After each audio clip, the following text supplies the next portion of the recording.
नमस्कार दोस्तों, स्वागत करता हूं मैं आप सभी का एक बार फिर से आपके अपने इस यूट्यूब चैनल पर। दोस्तों, हम Indian polity Laxmikanth series continue कर रहे हैं और आज हमारा 7th चैप्टर है फंडामेंटल राइट्स के ऊपर। इससे पहले वाली वीडियो में हमने बेसिक कंसेप्ट फंडामेंटल को समझ लिया था, कौन कौन से फंडामेंटल राइट्स हैं वो समझे थे और कुछ फीचर्स देखे थे।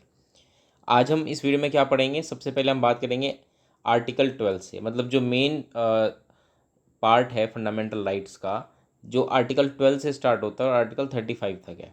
तो आज से हम बेसिकली क्या है कि जो मेन पार्ट है फंडामेंटल राइट्स का वो स्टार्ट करने जा रहे हैं।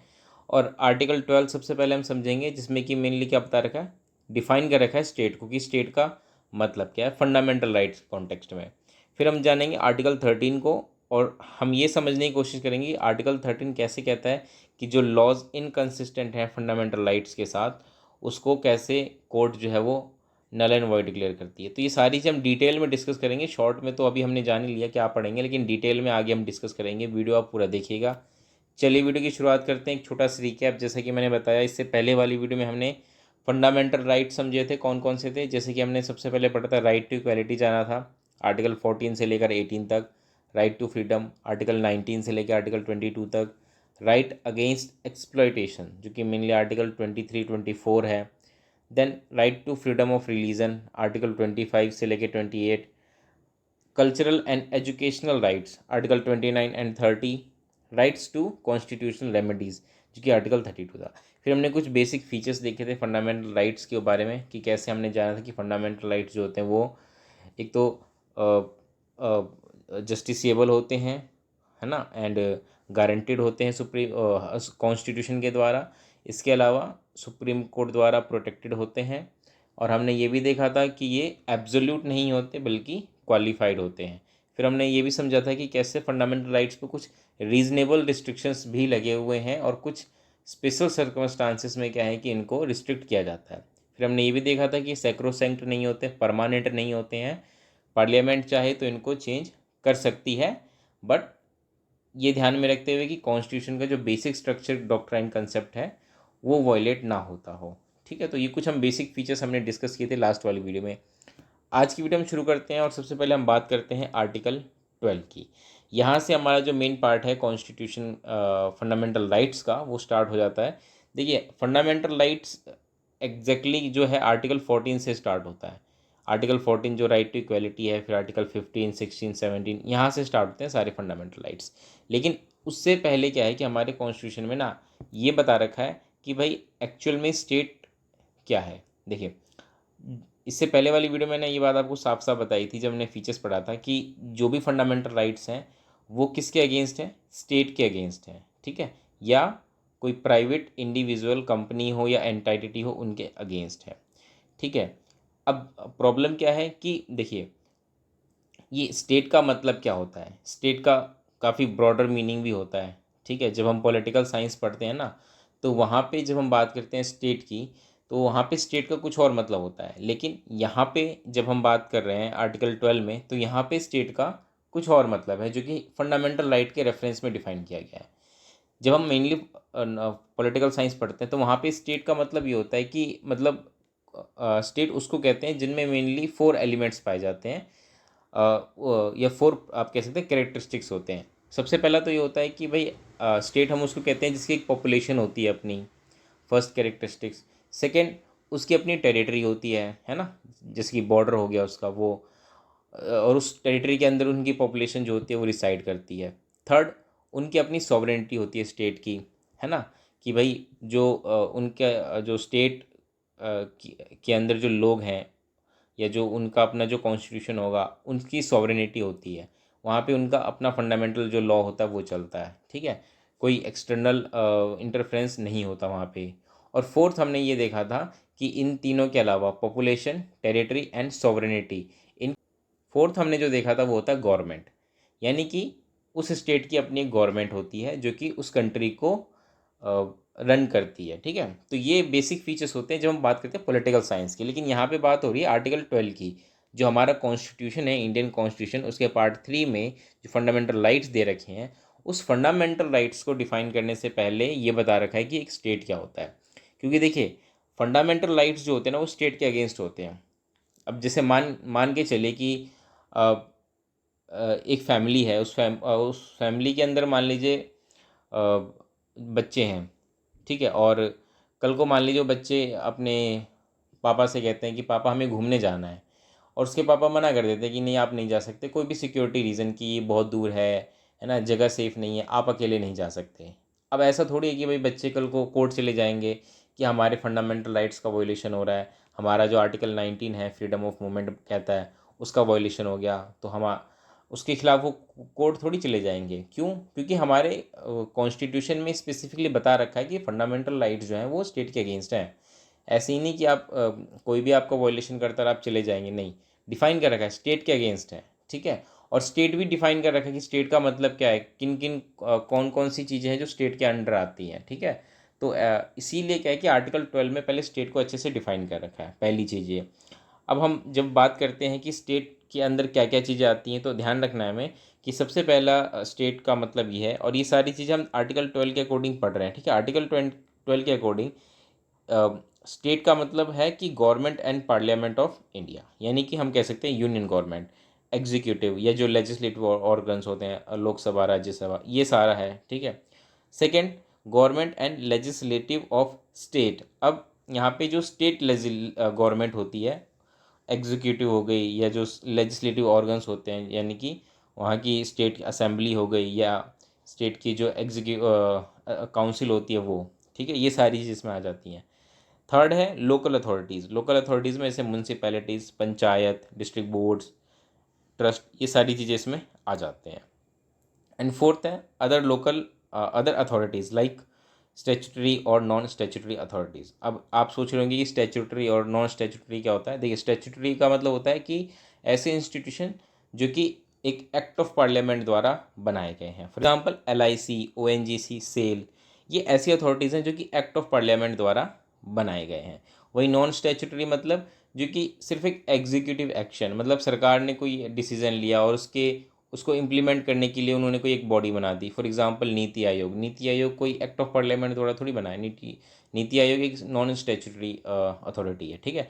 तो ये सारे जो है ना, ये स्टेट के अंडर आते हैं, और जो हमारा कॉन्स्टिट्यूशन है, जो फंडामेंटल राइट्स हमें देता है सिटीजन्स को, वो इन सबके अगेंस्ट देता है, ठीक है। तो स्टेट का मतलब ये सारी चीज़ें इसके अंदर आती हैं, और अगर इनमें से कोई भी किसी के फंडामेंटल राइट्स का वोलेशन करता है, तो कोई भी पर्सन इसके अगेंस्ट कोर्ट में जा सकता है, ठीक है। हमें ध्यान में रखना है कि इसके अलावा ऐसी प्राइवेट बॉडीज़ या एजेंसी जो कि एक तरीके से स्टेट के अंदर ही काम कर रही हैं, वो भी स्टेट के लिए ही आएंगी। मतलब कुछ होती है ना, कुछ स्टेट गवर्नमेंट्स होती हैं जो कि प्राइवेट्स के थ्रू भी अपना कुछ काम करवाती हैं ना, जैसे कि कॉन्ट्रैक्ट्स वगैरह दे देती हैं। तो ऐसी प्राइवेट कंपनीज जो भी होंगी ना, प्राइवेट बॉडी, वो भी स्टेट के अंडर ही आएंगी, अंडर आर्टिकल 12। तो आई होप आप समझ गए होंगे आर्टिकल 12 का क्या मतलब होता है। ये है हमारा फंडामेंटल राइट्स के अगेंस्ट। चलिए, अब हम आते हैं नेक्स्ट आर्टिकल पे, वो है आर्टिकल 13। अब हमारा आर्टिकल 13 ना बहुत ही मज़ेदार है, ठीक है। ये मज़ेदार क्यों है? क्योंकि ये जब भी हमारा कॉन्स्टिट्यूशन जब से लागू हुआ ना, तब से ही कंट्रोवर्शियल रहा है। आर्टिकल 13 एक्चुअल में क्या कहता है? आर्टिकल 13 हमें ये बताता है कि ऐसे लॉज जो कि इनकन्सिस्टेंट होते हैं, ठीक है, all laws that are inconsistent with और in derogation of any of the fundamental right shall be void. मतलब ऐसे सभी लॉज जो कि फंडामेंटल राइट्स से इनकन्सिस्टेंट होते हैं, मतलब उसके कंसिस्टेंस में नहीं होते, ठीक है, उसके सपोर्ट में नहीं होते, उसके अगेंस्ट होते हैं फंडामेंटल राइट्स के, ऐसे सभी लॉज जो हैं वो वॉइड डिक्लेयर कर दिए जाएंगे, मतलब रिपील कर दिए जाएंगे, ठीक है। अब होता क्या है कि हमारा जो ये आर्टिकल 13 है ना, ये कहता तो है कि भाई ये सारे लॉज जो हैं वो वॉइड डिक्लेयर कर दिए जाएंगे, लेकिन साथ के साथ हमारा आर्टिकल 13 ये भी कहता है कि ऐसा कॉन्स्टिट्यूशनल अमेंडमेंट, ये कहता है आर्टिकल 13 कि जो कोई भी एक ऐसा कॉन्स्टिट्यूशनल अमेंडमेंट हुआ है वो लॉ नहीं माना जाएगा, ठीक है। Constitutional amendment is not a law, और इसीलिए आप इसको चैलेंज नहीं कर सकते। अगर कोई कॉन्स्टिट्यूशनल अमेंडमेंट हुआ है तो वो लॉ नहीं है। बेशक वो कॉन्स्टिट्यूशनल अमेंडमेंट आपकी फंडामेंटल राइट्स का वॉलेशन कर रहा है, आप इस बिहाफ पे उसको चैलेंज नहीं कर सकते, because constitutional amendment is not a law. ये हमारा आर्टिकल 13 डिक्लेयर करता है। तो इस वजह से क्या है कि एक बहुत ही कंट्रोवर्शियल हो जाता है। क्यों? क्योंकि इसके थ्रू क्या है, ये जो जुडिशरी की जो पावर है उसको ये रिस्ट्रिक्ट कर रहा है।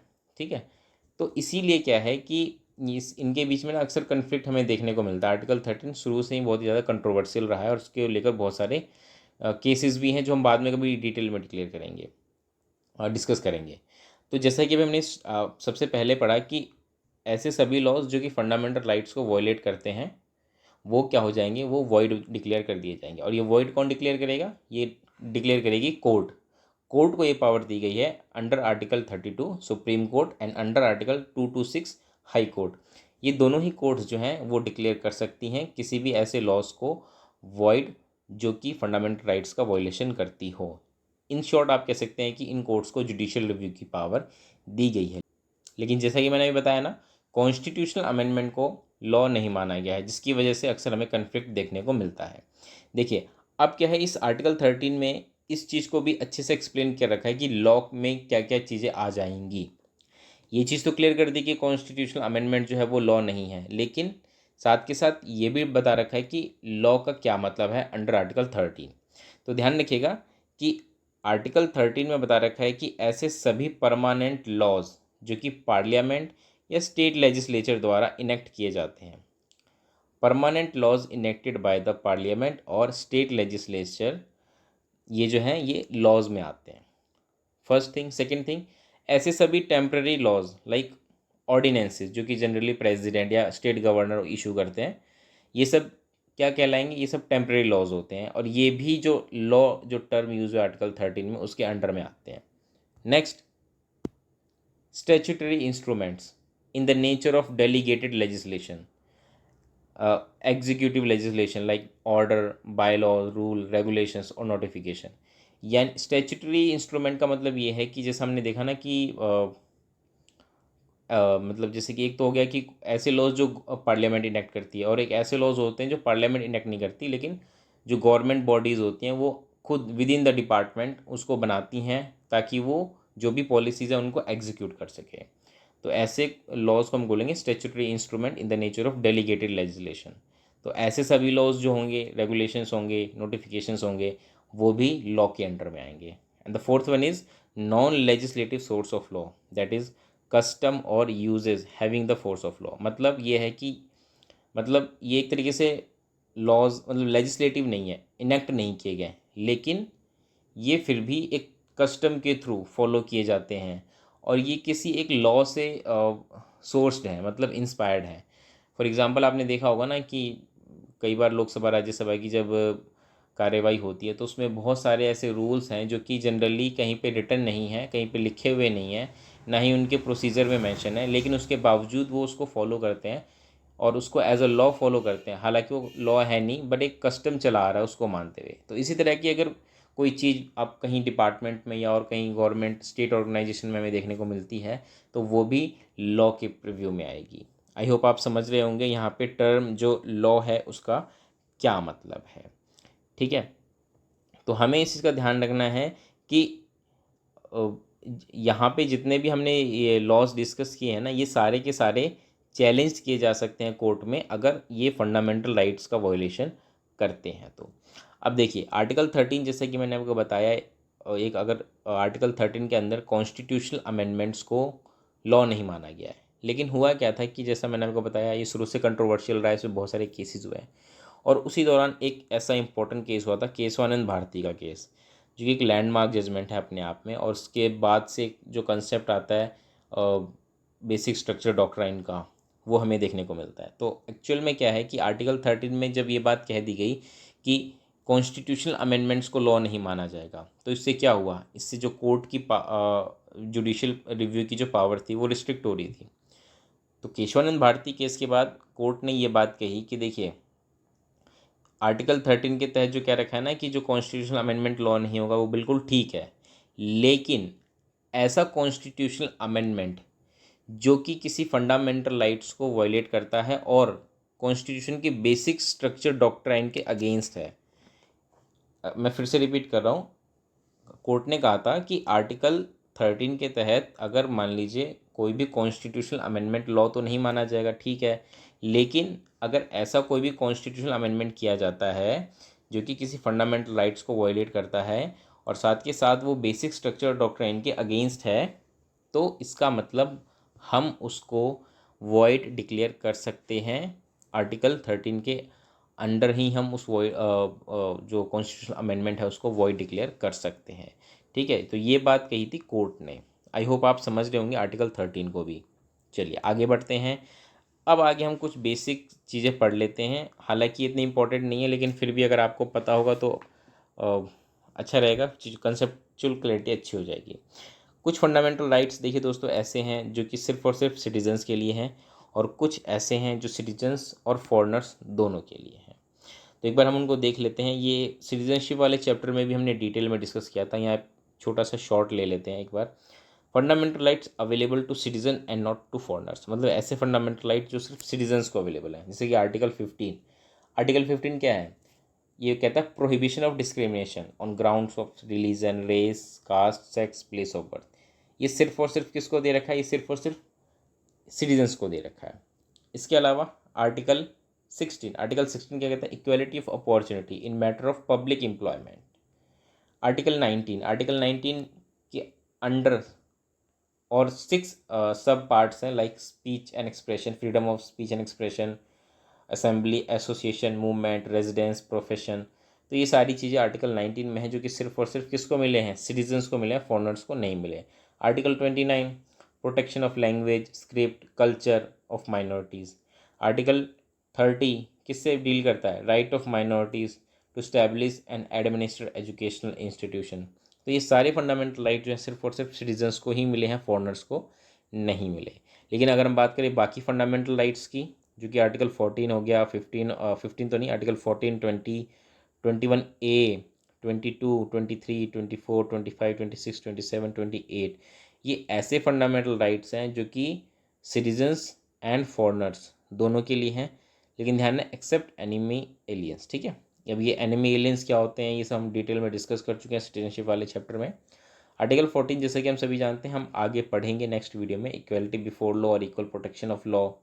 Article 20, protection in respect of conviction for offences. Article 21, protection of life and personal liberty. Article 21A, right to elementary education. Article 22, protection against arrest and detention in certain cases. Article 23 जो कि किसे deal करता है? Prohibition of traffic in human beings and forced labour.